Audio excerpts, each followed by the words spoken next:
So we're looking at some new Destroids. These are, would it be fair to say, production prototypes or? Pre-production prototypes. Pre-production prototypes. And you yes. are? I'm Wayne Smith. Okay. Game Books.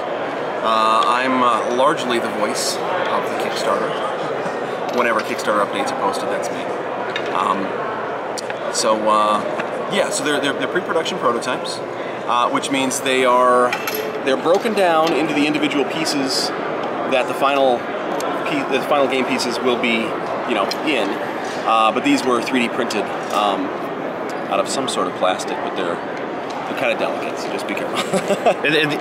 I need to be careful. Yeah. These bases are not their bases. No. They won't be on square bases. No, those are just some generic bases I found in the store a couple days ago. I needed some bases on these guys. So, yeah, the actual bases are more like these. Let's see, these were all sort of painted up and have terrain on them. Attention in the hall, the doors will be opening in approximately 5 minutes. Oh no. 5-minute warning.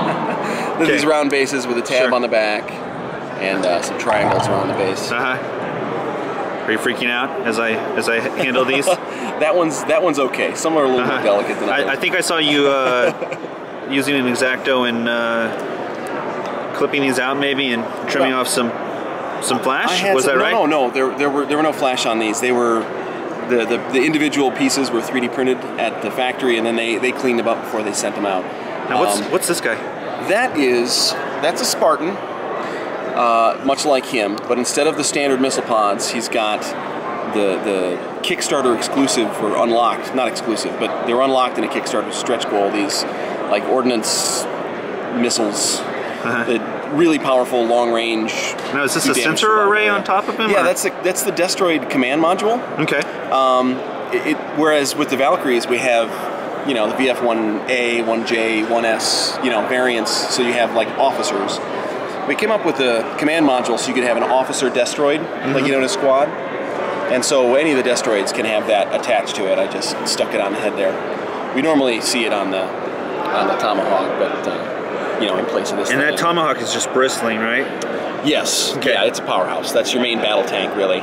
Now, no M.A.C, or what do you call that? The monster. The monster. I don't have a monster here. Okay. That's going to be in wave 2 of delivery. So that's. These guys are the ones we're focusing on getting done, and so we can get tooling going.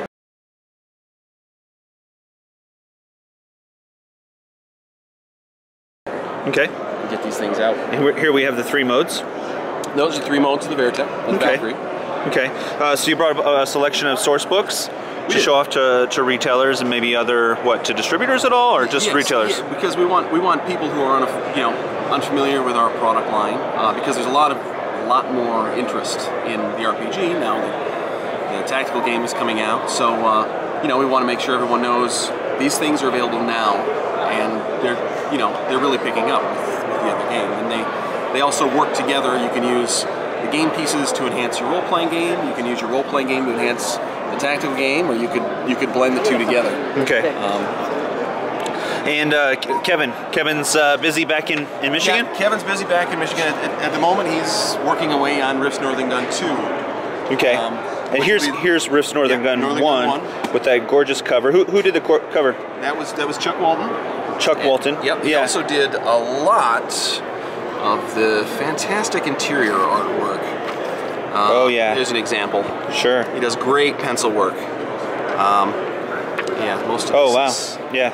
Yeah, he's great. And so he did this great wraparound cover for us. I don't know how he managed to get things looking photorealistic. Yeah. But it's did you have any large prints of that or anything? We did do a print. We did a print of each cover, and I think they're available on our website. Okay. And I think yesterday or the other day you had a whole stack of Rifters. Yeah, we had a stack of Rifter 63 to give away here at the show, and they all got grabbed yesterday. Okay. Now let's talk about something that I think that I'm a backer of Robotech. I got in early, Blitzkrieg, like number 5 or something. Let's talk about those legs. Okay. What illustrates the legs? What illustrates the legs? Yeah, or where do we find the discussion that we've had discussion so of far? the legs that I briefly saw. As you can see, if you look up really close, and it's kind of misleading, you know, because we show pictures online and you can really zoom up. But you know, as you hold it, let me hold one in my hand so you can just get an idea of how small this is. Right. So there is a seam running down the front of the leg. Yes. But as I'm looking from above, I can barely see it. I had put this together before taking the photos of it and posting online. I put it together kind of quickly, and there's a bit of gap there because those are the three-part legs. Yeah. So it's 3 parts. It's 2 halves, and there's a little part at the hip there. Okay. Are these polystyrene? As far as you know, the final product will be ABS. Okay. Will polystyrene cement melt it? Yes. Okay. Yes. Model glue will be great for these because it'll bond those joints. In the hall. Okay. Fill the gaps. The doors are now opening. The exhibit hall is that was one of our reasons for going that way. Okay. So that you could use model glue to assemble them. So. Okay. Yeah. As a miniatures enthusiast for the last 20 years or so, doesn't look like too big of an issue to me. But thanks, Wayne, and I think you're going to be continuing to update people as this project rolls on. Absolutely. And so on. Hey, thanks. Sure.